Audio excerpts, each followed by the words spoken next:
दोस्तों, इससे पहले वाली वीडियो में हमने आपको बताया था कि कब किसी बीमारी को महामारी घोषित किया जाता है, जैसे कि आजकल मंकी पॉक्स लगातार फैल रहा है।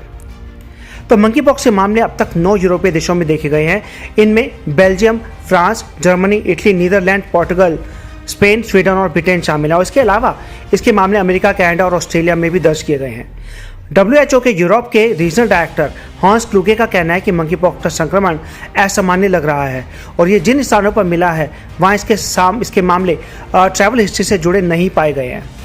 वहीं Germany armed forces medical services का कहना है कि यह मंकी पॉक्स का यूरोप में देखा गया सबसे बड़ा और तेजी से फैलने वाला संक्रमण है। अब गनीमत यह है कि भारत में अभी तक इसके इन्फेक्शन का कोई मामला सामने नहीं आया है। तो आखिर है कि मंकी पॉक्स, इसका नाम कैसे पड़ा? मंकी पॉक्स मानव चेचक के समान एक दुर्लभ वायरल संक्रमण है और ये पहली बार 1958 में शोध के लिए रखे गए बंदरों में पाया गया था, इसलिए इसे मंकी पॉक्स नाम दिया गया। जबकि मंकी पॉक्स से इंसानों में संक्रमण का पहला मामला 1970 में दर्ज किया गया था और यह रोग मुख्य रूप से सेंट्रल और वेस्ट अफ्रीका के ट्रॉपिकल रेन फॉरेस्ट एरिया में होता है और कभी कभी दूसरे क्षेत्रों में भी पहुंच जाता है। तो आखिर एक्सपर्ट क्या कहते हैं? अब मंकी पॉक्स एक दुर्लभ जेनेटिक बीमारी है जो मंकी पॉक्स वायरस के संक्रमण के कारण होती है और monkey pox virus pox विरिडे family से संबंधित है, जिसमें चेचक और चेचक बीमारी पैदा करने वाले वायरस भी शामिल हैं। तो आखिर इस बीमारी के लक्षण हैं क्या? यूके हेल्थ सिक्योरिटी एजेंसी के मुताबिक मंकी पॉक्स के लक्षणों में बुखार, सिर दर्द, थकान ये सब शामिल है। इस वायरस से संक्रमित मरीज के चेहरे और गर्दन के आसपास दाने निकलने लगते हैं और ये दाने अन्य अंगों तक भी फैलने लगते हैं और बाद में चिकन पॉक्स की तरह हो जाते हैं। इस बीमारी के लक्षण आमतौर पर 2 से 4 सप्ताह तक दिखते हैं, जो अपने आप दूर होते चले जाते हैं और मामले गंभीर भी हो सकते हैं। हाल के समय में मृत्यु दर का अनुपात लगभग 3 से 6% रहा है, लेकिन यह 10% तक भी हो सकता है। तो अब बात करते हैं कि मंकी पॉक्स का एक्सपेंशन होता कैसे है। मंकी पॉक्स किसी संक्रमित व्यक्ति या जानवर के निकट संपर्क में के माध्यम से या फिर वायरस से कॉन्टामिनेटेड मटेरियल के माध्यम से मनुष्यों में फैलता है।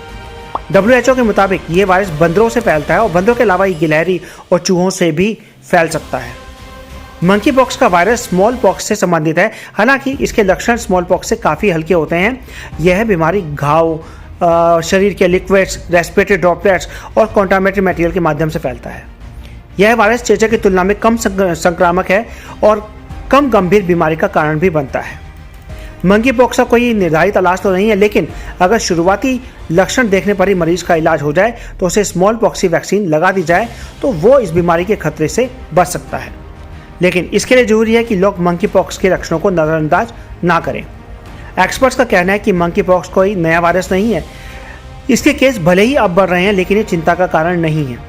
इस प्रकार के वायरस के मामले आते रहते हैं, कुछ समय में कंट्रोल में भी आ जाते हैं। शुरुआती जानकारी के हिसाब से ऐसी आशंका नहीं है कि मंकी पॉक्स वायरस किसी महामारी का रूप लेगा, लेकिन अगर इस वायरस का ट्रांसफर मनुष्य में तेजी से हुआ तो ये खतरा बन सकता है। आने वाले कुछ महीनों में ये देखना होगा कि मंकी पॉक्स के केस कितनी रफ्तार से बढ़ रहे हैं और संक्रमितों में किस प्रकार के लक्षण दिख रहे हैं। अगर केस तेजी से बढ़ते हैं या फिर हॉस्पिटलाइजेशन में इजाफा होता है तो सतर्क रहना होगा। उस स्थिति में ये वायरस कुछ देशों या इलाकों को प्रभावित कर सकते हैं। तो दोस्तों, अगली वीडियो में फिर मिलते हैं कुछ और इंटरेस्टिंग फैक्ट के साथ। अगर आपको वीडियो पसंद आए तो लाइक, शेयर, सब्सक्राइब जरूर करें और अगर आपको किसी स्पेशल टॉपिक पर वीडियो चाहिए तो नीचे दिए कमेंट बॉक्स में अपने टॉपिक्स बताएं। Thank you.